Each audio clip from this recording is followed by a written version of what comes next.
Bienvenido a este su programa Conociendo el Tiempo. Mi nombre es Carlos Telles y en este programa resolvemos preguntas relacionadas a la Biblia. El tema de hoy tiene que ver con el mito darwiniano versus la palabra de Dios. ¿De dónde provino el primer hombre? Esa es la pregunta que vamos a resolver. ¿Provino el primer hombre de un proceso de evolución biológica de millones de años o fue creado directamente por Dios del polvo de la tierra hace aproximadamente 6.000 años, como lo proclaman las escrituras? Dios dijo a Job lo siguiente: ¿Dónde estabas tú cuando yo fundaba la tierra? Házmelo saber si tienes inteligencia. Job 38:4. Los ateos evolucionistas tratan de explicarse los orígenes de la materia y de la vida biológica sin Dios. Dios denomina a estas personas como necias y burladores en las escrituras. La palabra de Dios, por ejemplo, nos dice en el Salmos 14:1 y el Salmos 53:1 lo siguiente: dice el necio en su corazón, no hay Dios. También nos dice la palabra de Dios en Romanos 1:22 y versículo 25: profesando ser sabios, se hicieron necios, ya que cambiaron la verdad de Dios por la mentira, honrando y dando culto a las criaturas antes que al Creador, el cual es bendito por los siglos. Amén.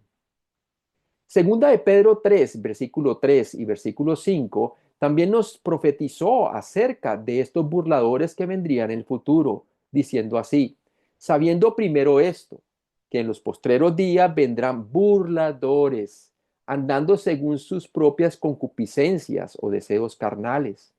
Estos ignoran voluntariamente que en el tiempo antiguo fueron hechos por la palabra de Dios tanto los cielos y también la tierra. Vemos claramente entonces que en los posteriores tiempos vendrán burladores que negarán lo que la palabra de Dios nos dice, negarán el registro histórico literal del libro de Génesis. En reprobación a la necedad y jactancia del hombre, Job proclama el poder y la sabiduría de Dios en la creación, diciendo así a sus amigos. Job 12, de 9 al 10. ¿Qué cosa de todas estas no entiende que la mano de Jehová la hizo? En su mano está el alma de todo viviente y el hálito de todo el género humano. El primer hombre entonces no provino de un ancestro en común con el chimpancé, como lo dice la evolución biológica. El primer hombre, o protos antropos, como dice en el griego, según la Biblia, fue creado directamente por Dios mismo en el principio, en el sexto día de la creación. Y fue creado, según el texto gramático literal del registro del Génesis, a imagen y semejanza de Dios, su creador, del polvo de la tierra. Primera de Corintios 15:45 y versículo 47 nos dice lo siguiente: así también está escrito, fue hecho el primer hombre, o protos antropos, en el griego Adán, alma viviente. El primer hombre es de la tierra, terrenal, y vemos claramente el registro histórico en Génesis 1 del 26 al 28 y el versículo 31, y dice lo siguiente: entonces dijo Dios Elohim, hagamos al hombre a nuestra imagen, conforme a nuestra semejanza, y señoree en los peces del mar, en las aves de los cielos, en las bestias, en toda la tierra y en todo animal que se arrastra sobre la tierra. Y creó Dios Elohim al hombre a imagen de Dios lo creó, varón y hembra los creó, y los bendijo y les dijo: fructificad y multiplicados, llenad la tierra y sojuzgarla, y señoread en los peces del mar, en las aves de los cielos y en todas las bestias que se mueven sobre la tierra. Y vio Dios todo lo que había hecho, y he aquí que era bueno en gran manera, y fue la tarde y la mañana el día sexto. Génesis capítulo 2 hace un recuento específico de dónde formó Dios al hombre. ¿Y qué nos dice la palabra? En Génesis 2, versículo 7, y también más adelante nos dice así: entonces Jehová Dios, o Yahvé Elohim, formó al hombre del polvo de la tierra y sopló en su nariz aliento de vida, y fue el hombre un ser viviente. Entonces Jehová Dios hizo caer sueño profundo sobre Adán, y mientras éste dormía, tomó una de sus costillas y cerró la carne en su lugar. Y de la costilla que Jehová Dios tomó del hombre, hizo una mujer y la trajo al hombre. Dijo entonces Adán: esto es ahora hueso de mis huesos y carne de mi carne. Esta será llamada varona, porque el varón fue tomada. Entonces vemos que Yahvé Elohim formó al hombre del polvo de la tierra. No lo sacó de otro animal o de un ancestro en común con el chimpancé, sino que lo creó directamente del polvo de la tierra.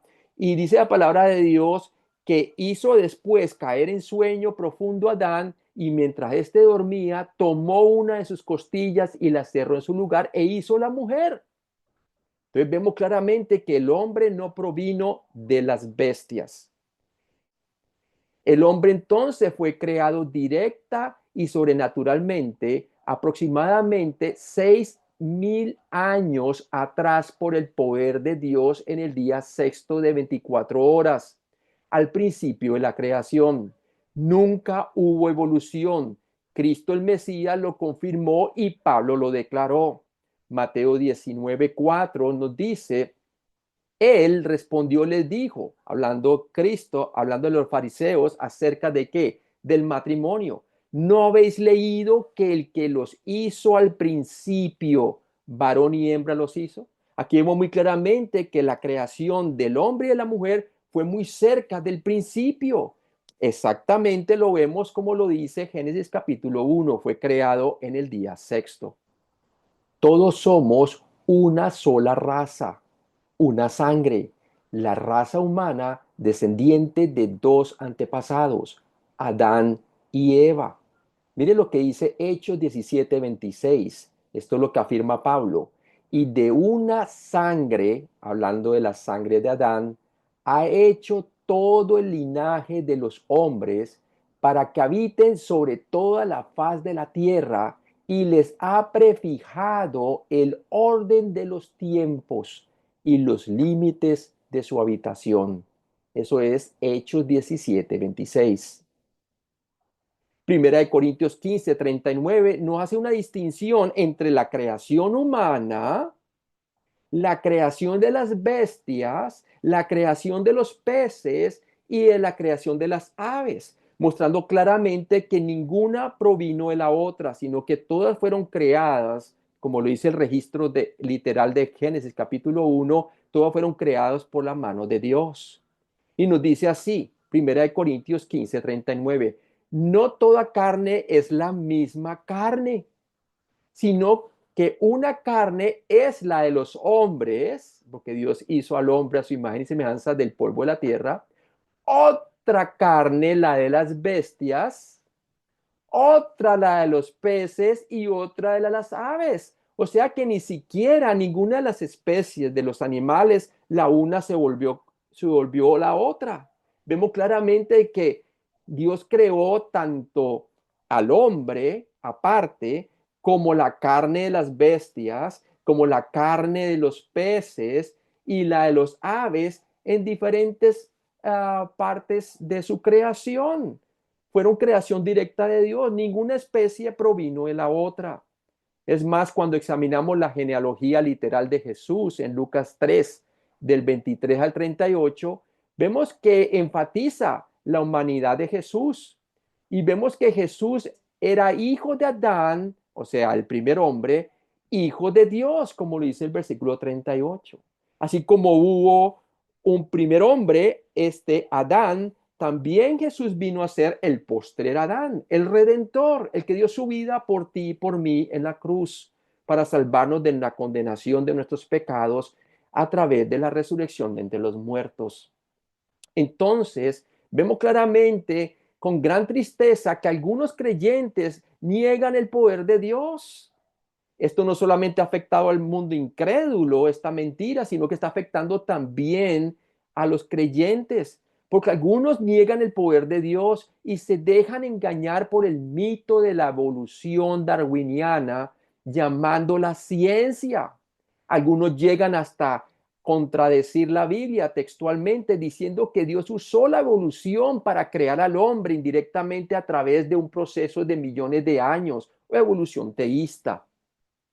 Pero ¿qué nos dice la palabra de Dios en 2 de Timoteo 4, del 1 al 4? Nos dice la siguiente advertencia: te encargo solemnemente en la presencia de Dios y de Cristo Jesús, que ha de juzgar a los vivos y a los muertos. Este es Pablo hablándole a Timoteo. Por su manifestación y por su reino, predica la palabra, insiste a tiempo y fuera de tiempo, redarguye, reprende, exhorta con mucha paciencia e instrucción. ¿Por qué? Porque vendrá tiempo cuando no soportarán la sana doctrina, sino que teniendo comezón de oír, acumularán para sí maestros conforme a sus propios deseos y apartarán sus oídos de la verdad y se volverán a los mitos. Los hombres comenzarán entonces ¿qué? A apartar su oído de la verdad de la palabra de Dios y si volverán a los mitos, como es el caso de la doctrina falsa de la evolución. En la Biblia, la falsamente llamada ciencia es un engaño de Satanás que presenta teorías falsas como si fueran verdaderas, como el caso de la evolución teísta, por lo menos, personas que tratan de integrar la Biblia con la llamada así ciencia de la evolución, diciendo que los días de Génesis son millones de años y tratando de meter en esos millones de años la transición de que Dios utilizó algunas especies para que llegaran a ser posteriormente el hombre, como lo conocemos hoy en día. Pero en la Biblia, la falsamente llamada ciencia es un engaño de Satanás que presenta teorías falsas como si fueran verdades. En 1 Timoteo 6, del 20 al 21, Pablo le dice a Timoteo que debe evitar las profanas pláticas sobre cosas vanas y los argumentos de la falsamente llamada ciencia. Diciendo así, 1 Timoteo 6, del 20 al 21, oh Timoteo, guarda lo que se te ha encomendado, evitando las profanas pláticas sobre cosas vanas y los argumentos de la falsamente llamada ciencia, la cual profesando algunos se desviaron de la fe. La gracia sea contigo. Amén. En 2 Corintios 10:5, Pablo nos llama a nosotros a derribar todo argumento y toda altivez que se levanta contra el conocimiento de Dios y llevando cautivo todo pensamiento a la obediencia a Cristo, como lo dice claramente, aquí lo dice la Biblia. Entonces, ¿qué debemos de hacer nosotros? Debemos de acudir a lo que la palabra de Dios nos dice y no lo que las ideas de los hombres tratan de decir. Como empezamos al principio, cuando Dios exhorta a Job y le dice, hazme saber dónde estabas tú cuando yo creé todas las cosas, ¿cierto? ¿Dónde estabas tú cuando hizo los cielos y la tierra? Házmelo saber si tienes inteligencia. Pues bien, nosotros tenemos el registro histórico de Dios que nos dijo cómo fue la creación en Génesis capítulo 1 y capítulo 2. Nos habla claramente cómo Dios creó todo cuanto existe. Ahora, ¿qué debemos de hacer nosotros? Debemos de responder en arrepentimiento, en un cambio de pensamiento. Hechos 17 del 30 al 31, Pablo exhorta entonces en Atenas a los epicúreos, a los estoicos, porque es más, toda esta doctrina falsa de la llamada ciencia de la evolución vino entonces de los griegos. Y es exactamente cuando Pablo arribó a Atenas en Hechos capítulo 17, que nos cuenta claramente que él fue llevado al Areópago. ¿Para qué? Para hablar el evangelio de nuestro Señor Jesucristo. Porque ellos adoraban al Dios no conocido, cada uno vivía como si Dios no existiera. Los epicúreos y los estoicos eran personas que vivían cada día y en el caso de los epicúreos negaban la existencia de Dios. ¿Y qué decían ellos? Que el vientre para las viandas y las viandas para el vientre. Como era un dicho de los griegos que era el el cuerpo para el sexo y el sexo para el cuerpo, ¿verdad? Pero ¿qué nos dice la palabra de Dios? Que tanto lo uno como lo otro lo condenará el Señor. La palabra de Dios nos dice que no hemos de vivir como los griegos. Así viven las personas hoy en día, como si Dios no existiera, como si juicio no fuera a venir. Y llega Pablo a exhortarles a estos hombres diciéndoles lo siguiente, que es la misma exhortación que nos debe llegar a nosotros. Dice, por tanto, habiendo pasado por alto los tiempos de ignorancia, Dios declara a todos los hombres en todas partes que se arrepientan. ¿Por qué? Porque Él, Dios, ha establecido un día en el cual juzgará al mundo en justicia por medio de un hombre, antropos, nuevamente en el griego, a quien ha designado, hablando de Cristo Jesús, habiendo presentado pruebas a todos los hombres al resucitarle de entre los muertos. Hechos 17 del 30 al 31. Cuando nos llama a arrepentirnos, quiere decir a cambiar nuestro pensamiento y a creer lo que la palabra de Dios nos dice. No solamente estos hombres falsos, estos burladores, niegan que en el principio Dios hizo todo cuanto existe por medio del poder de su palabra, sino que también niegan que el mundo antiguo fue anegado en agua por medio del diluvio de Noé. Por lo tanto, ellos no se dan cuenta que Dios va a juzgar este mundo con qué? Con fuego. Cuando Él venga por segunda vez en llama de fuego, ¿a qué? A dar retribución a todos aquellos quienes no conocieron el Evangelio de nuestro Señor Jesucristo. Dios va a juzgar este mundo. Y Cristo, dice en la palabra de Dios, dice claramente que Él va a juzgar al mundo porque han rechazado el Evangelio de Cristo. ¿Qué es el Evangelio? Que Cristo murió por tus pecados conforme a las Escrituras, que fue sepultado y que resucitó entre los muertos conforme a las Escrituras. ¿Has creído tú que Jesucristo murió por tus pecados conforme a las Escrituras? Porque si no crees que Jesucristo murió por tus pecados conforme a la Escritura, entonces vas a morir y vas a ir al infierno. En el infierno Dios manifiesta su justicia y su juicio por el pecado del hombre, mientras en el cielo Él manifiesta su gracia y su misericordia. Y la única manera que puedas tú pasar de ser un hijo de ira a ser un hijo de Dios es si pones tu confianza en el nombre del Señor Jesucristo, creyendo que Él personalmente murió por tus pecados y resucitó entre los muertos. Dios manda en estos tiempos que dice la palabra de Dios, pasando por alto los tiempos de nuestra ignorancia. Dios declara ahora a todos los hombres en todas partes que se arrepientan o cambien su pensamiento y pongan su confianza en la muerte de Cristo por sus pecados y su resurrección. ¿Por qué? Porque un día va a juzgar al mundo, ¿cierto? Por medio de este hombre, Antropos, hablando del Dios hombre, Jesucristo, a quien ha designado habiendo presentado pruebas a todos los hombres a resucitarle de entre los muertos. ¿Pondrás hoy tu confianza en el Señor Jesucristo? Y si tú eres creyente, ¿vas a continuar entonces perseverando en la doctrina de la palabra de Dios o te vas a dejar endulzar por la llamada falsa ciencia de la evolución? Dios te bendiga. Maranata.